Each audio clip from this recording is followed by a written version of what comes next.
Et c'est maintenant l'heure de notre page des sports. Bonsoir Lise-Laure. Bonsoir. Alors on va parler foot évidemment avec la première journée du groupe B de la CAN des U20. Oui, cette première journée se déroulait à Maradi et pour ce premier match donc, du groupe B, le Sénégal était opposé au Mali et ce sont les Lionceaux de la Teranga qui se sont imposés 2-0. Ils prennent donc la tête du groupe, d'autant plus que le deuxième match entre le Burkina Faso et le Ghana a été reporté à demain. La raison, un défaut d'éclairage dans le stade de Maradi. Il faut dire que ça fait un peu désordre en termes d'organisation. Pour les prochains matchs, on retourne à Niamey, c'est ça? Pour les prochains matchs, on retourne donc à Niamey et ce sera donc mardi prochain avec un très attendu Afrique du Sud, Nigeria. Le Niger, déjà au pied de mur, devrait battre le Burundi pour espérer une qualification en demi-finale.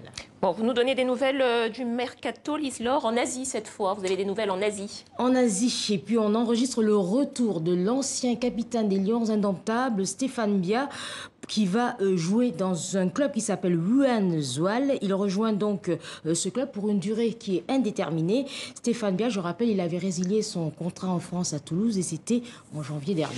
Bon, vous allez nous parler d'un sport, Lise-Laure, je ne connaissais pas du tout. C'est une découverte, ça s'appelle le handball.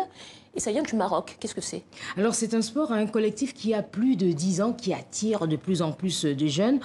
On a à peu près au Maroc une dizaine d'équipes. Alors, ça s'écrit handball. Alors, c'est A-A-I-N-B-A, 2 L. Alors, Ain, il paraît qu'en arabe, ça veut dire œil. Et pourquoi handball? Parce que c'est un jeu qui se base sur la détection des couleurs. Alors, je vous laisse le découvrir. On va regarder. Un mini-terrain de football, des équipements colorés, une vingtaine de plots, des buts qui rappellent ceux du handball, des paniers de basket. De prime abord, on croit assister à une intense séance d'échauffement. Et non, c'est du handball, un sport pluridisciplinaire. Le handball a été pour moi une expérience formidable. Il est basé sur l'esprit d'équipe et sur une activité physique intense. Il est composé de plusieurs sports, comme le football, le handball et le basketball. C'est vraiment une belle expérience, car c'est un sport qui encourage et forge la discipline. Le handball a vraiment beaucoup de bonnes qualités. Au handball, 2 équipes composées de 8 joueurs s'affrontent. Chaque concurrent, une fois le drapeau levé, récupère le ballon, effectue des passes de la tête, des pieds ou des mains à ses coéquipiers pour finir par inscrire un panier. L'objectif, marquer le maximum de points avec des shoots correspondant aux 4 couleurs des drapeaux.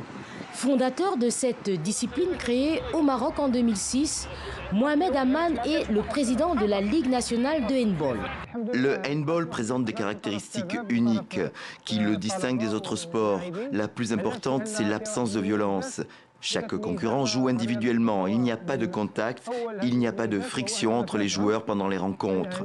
Tous les joueurs participent sans exception, il n'y a pas d'élimination et tout le monde est à égalité.